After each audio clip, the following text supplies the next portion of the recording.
सीकर में भाजपा प्रत्याशी और सीपीआईएम प्रत्याशी के बीच रोचक मुकाबला देखने को मिल रहा है। भाजपा प्रत्याशी सुमेधानंद सरस्वती ने पिछले 10 साल के विकास कार्यों और उपलब्धियों को गिनाया, तो वहीं सीपीआईएम प्रत्याशी अमरा राम ने कहा कि फसलों की एमएसपी, बेरोजगारी, पानी की समस्या प्रमुख मुद्दे हैं। दोनों प्रत्याशियों ने दूरदर्शन से खास बातचीत में अपना विजन रखा। कार्यकर्ताओं में जिस प्रकार का उत्साह है, उमंग है, उसको देखते हुए लगता है कि हम पिछला रिकॉर्ड तोड़ेंगे। अच्छा उत्साह है लोगों में और अच्छी जीत होगी। हर बार की तरह अनेकानेक जो मुद्दे आते हैं विकास के, पिछली बार भी जैसे पेयजल को लेकर, सड़क को लेकर, विकास के अनेकानेक मुद्दे रहे थे, कितने उनको हमने पूरा किया है और इस बार क्या वादे रहने वाले हैं जनता के लिए?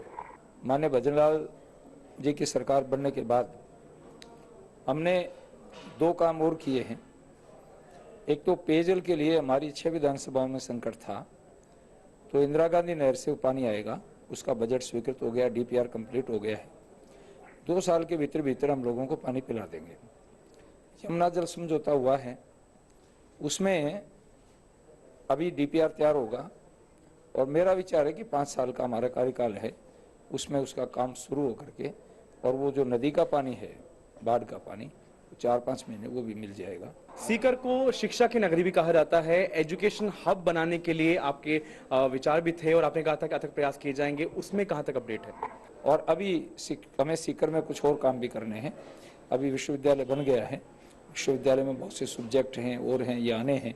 आगामी लोकसभा चुनाव को लेकर सीकर हॉट सीट बना हुआ है, जहां एक और भाजपा प्रत्याशी सुमेधानंद सरस्वती जी हैं, दूसरी ओर कॉमरेड कहे जाने वाले अमरा राम जी हैं। इस चुनाव में आप जो किसानों की मांग है उसको किस प्रकार देखते हैं और चुनाव के बाद में जो क्या क्या मुद्दे हैं जिनको लेकर आप केंद्र तक जाएंगे?